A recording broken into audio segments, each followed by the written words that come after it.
안녕하십니까. 디딤 영상 시작하겠습니다.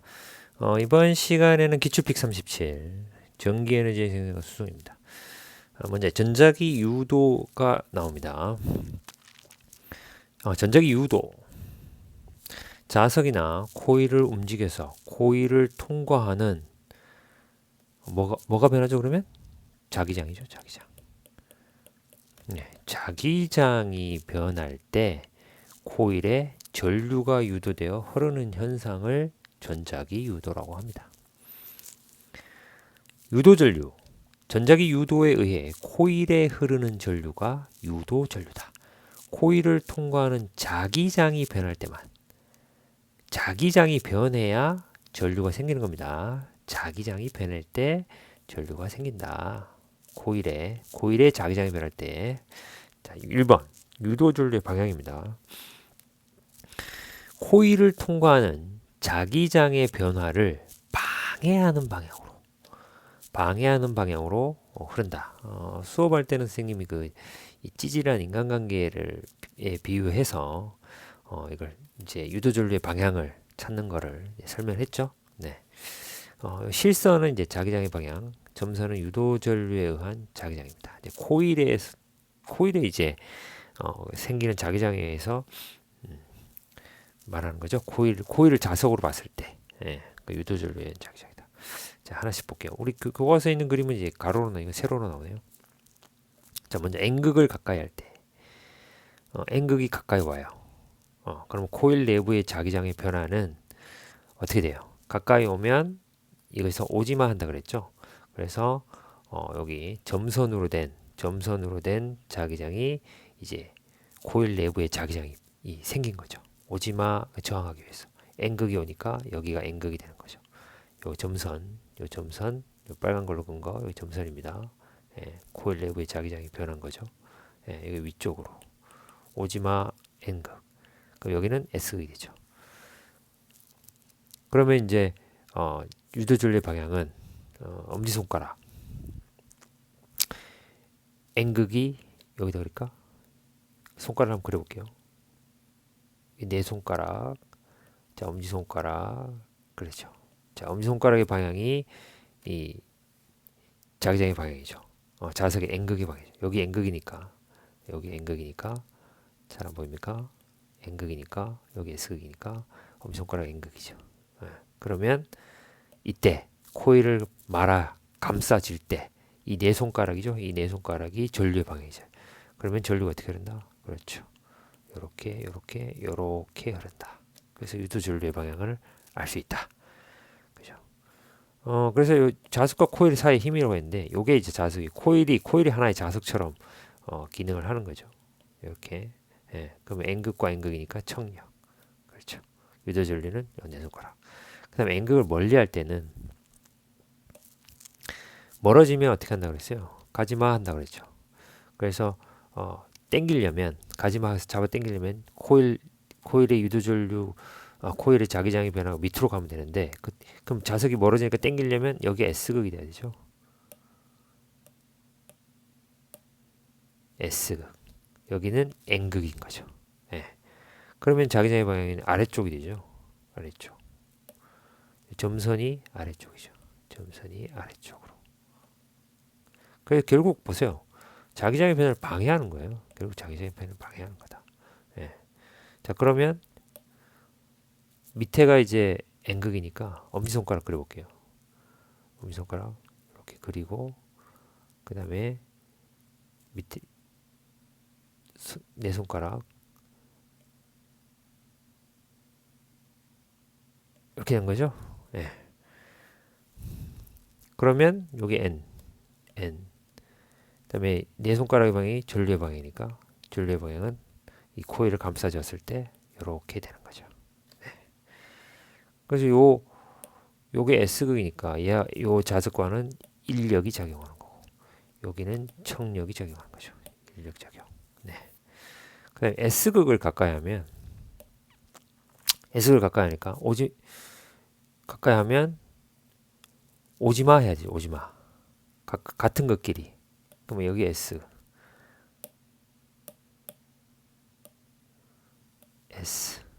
여기 n이죠. 그래서 자기장의 방향은 아래쪽이 되는 거죠. 손가락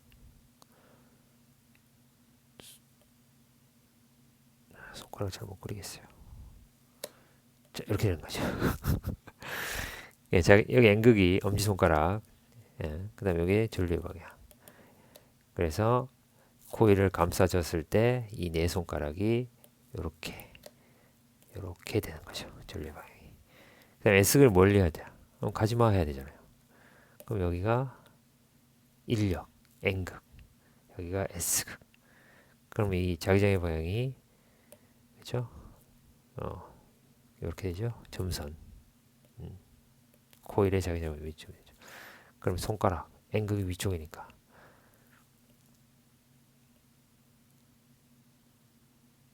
엄지손가락. 그렇죠? 이게 N이죠. 그렇죠? N이잖아요. N, S. 그래서 네 손가락을 코일을 감싸줬을 때 이렇게 되는 거죠. 여기 인력, N, S, 인력. 여기는 S, S, 청력. 이렇게 됩니다.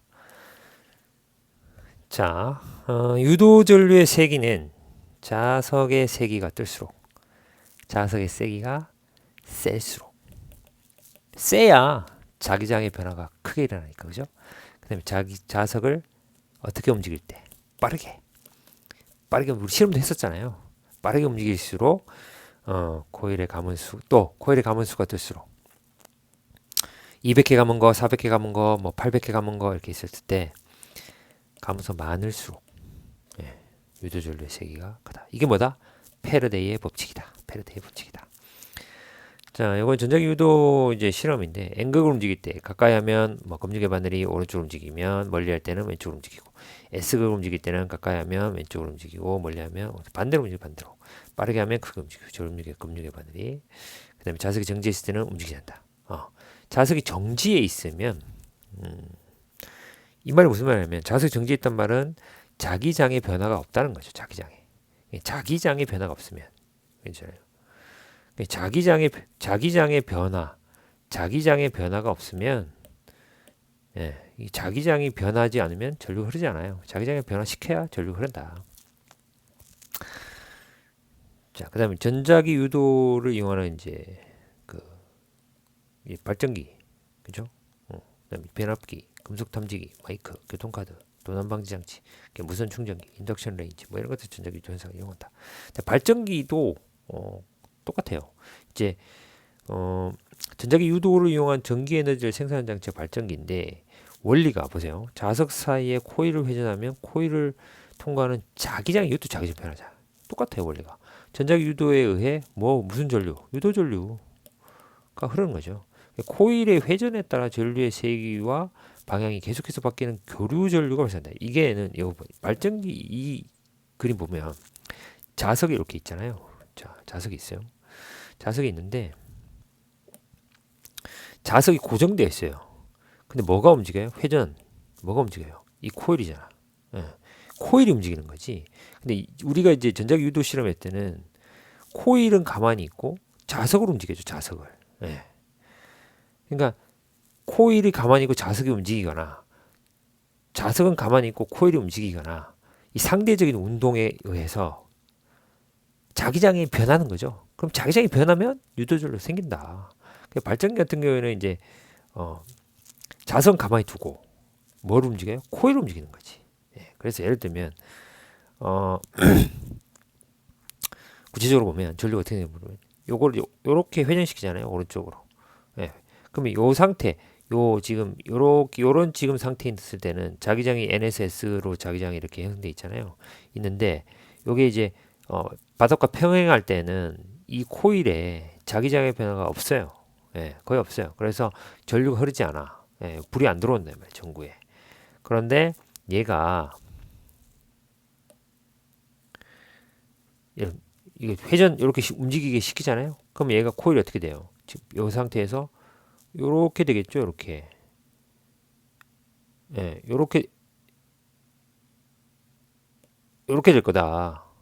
그러면 어떻게 되냐면 자기장의 변화가 바닷가 평행할 때 요때보다 요렇게 되어 있을 때 이 코일의 자기장의 변화가 더 생기는 거죠. 자기장의 변화가 생기니까 이제 어떻게 돼? 전기가 만들어진다는 겁니다. 그래서 지금 자기장의 변화가 어떻게 생기냐면 지금 자석의 자기장의 방향은 이 방향이잖아요. 그러면 자기장의 이를 방해하는 힘이니까 방해하는 방향 이쪽으로 이 코일에서는 이쪽으로 오지마 하는 거 똑같아. 예. 그 자기장의 방향이 형성되죠. 그러면 이쪽이 뭐가 되는 거야? 이 코일의 입장에서는 N이지. 여기 S고. 그렇죠. 그러면 손가락으로 그리면 이렇게 되잖아요. 여기 손톱이다. 이렇게 되죠. 그러면 이 네 손가락의 방향이 전류의 방향이니까 전류가 어떻게 흘러요? 이 코일에서 요렇게 흐르는 거지. 요렇게. 예. 이렇게 흐른다는 거예요. 다음 장에 보면은 발전기의 원리가 이렇게 나와 있습니다. 나와 있는데 아까 본 요 그림에서 자, 요 그림에서 지금 계속 회전시키잖아요. 그럼 여기 지금 45도라고 쳤을 때 더 회전시키면 어떻게 돼요? 요 그림이 되는 거지. 요 그림. 그렇죠? 더 회전시켰어. 그럼 요 그림이 되는 거야. 그러면 이 상태에서는 아까 45도보다 이 코일 내부의 이 자기장의 변화가 더 크죠. 그쵸? 그러면 보세요. 자기장이 통과하는 코일의 면적이 더 커졌어. 더 커졌단 말이야. 면적이 이게 전체야. 커졌으니까 역시 이 자석의 자기장에 방해하는 힘, 저항하는 힘, 오지마 하고 똑같은 거지. 그럼 어떻게 돼요? 이 코일 내부의 자기장은 이쪽 방향인 거죠. 그럼 여기가 N이고 여기 S지. 똑같잖아. 엄지손가락. 그럼 역시 전류의 방향은 어떻게 돼요? 이렇게 되는 거지. 이렇게 되는 거죠. 이렇게 오는 거죠. 전류의 방향이. 근데 더 돌려. 더 회전시켰어. 이제 90, 넘어갔지. 그 다음 그림 보세요. 여기 보면은 넘어갔어요. 그러면 이 자석의 자기장이 이렇게 계속 통과하고 있는데 면적이 어떻게 됐어요? 면적이 자기장을 통과하는 그림이 줄어들었지. 줄어들었으니까 약해진 거지. 이거보다 약해진 거다. 그럼 약하니까 오지마가 아니고 가지마 하는 거죠. 그럼 자기장의 방향이 이렇게 형성되어 있는데 가지마 해야 되니까 오히려 이쪽 방향으로 이 코일의 자기장이 형성되는 거죠. 그러면 어디가? 여기가 N이고 여기가 S가 되는 거죠. 그러면 자, 여기가 N이고 S니까 엄지손가락이 이쪽인 거죠. 이렇게. 예, 그러면 이제 이 네 손가락이 전류의 방향이니까 유도 전류는 어떻게 흘러요? 이렇게 흐른다. 이렇게 흐르는 거죠. 전류의 방향이 바뀌죠. 왔다 갔다. 그 다음에 이제 다시 바닥과 평행하게 됐어요. 그죠? 평행이 되면 자기장에 미친 거의 전류가 안 흐르겠지. 그렇죠. 네, 이런 식으로 발전기가 계속해서 돌아가면서 이게 어디 갔어? 이게 회전하면서 계속해서 유도 전류가 막 자기장의 변화가 생기고 그 자기장의 변화로 인해서 유도 전류가 계속해서 생긴다. 자, 다시 한번 보면 자석 사이에서 코일이 회전하면 코일을 통과하는 자기장이 변한다. 자기장이 변한다. 자기장이 변해서 전자기 유도에 의해 유도 전류가 흐른다. 코일의 회전에 따라 전류의 세기와 방향이 계속해서 바뀌는 교류 전류가 발생한다. 자, 이 말이 이해되죠, 이제. 예. 자, 그다음 발전기를 이용하는 발전 방식에는 이제 터빈을 돌리는 에너지원에 따라 구분하는데, 자, 화력 발전, 네, 화력 발전, 화석 연료, 석탄 이런 거 연소시켜서 그 열로 물을 끓여. 그럼 증기가 나오지? 터빈 돌려. 그렇죠. 그러면 화석 연료에 있는 에너지가 열 에너지, 운동 에너지, 전기 에너지. 이게 무슨 에너지야? 그렇죠. 화학 에너지죠. 근데 핵 발전, 우리나라가 이제 원자력 발전 40%가 넘는 걸로 선생님이 알고 있는데 되게 많죠. 그래, 이 원자로에서 핵 반응을 통해 얻은 열로 물을 끓이고 이때 나온 증기로 터빈을 회전시키다. 핵 에너지, 예, 열 에너지, 예, 운동 에너지, 전기 에너지. 그다음 높은 곳에 있는 물을 낮은 곳에 내려오면서 터빈을 돌리는 게 수력 발전이잖아요. 수력 발전. 예, 친환경적인 거. 예, 포텐셜 에너지, 운동 에너지, 전기 에너지 이렇게 된다죠. 전력 수송은 이제 우승 선생님 부분 여기까지만 하도록 하겠습니다. 자, 이번 시간에는 이제 전기 에너지의 생산, 특히 전자기 유도, 유도 전류, 그다음에 발전기에서 이제 이게 새로운 게 아니죠, 그죠? 이거를 잘 이해하면 동일한 원리로 발전기에서도 유도를 할 수 있다. 자, 여기까지 하겠습니다. 수고했습니다.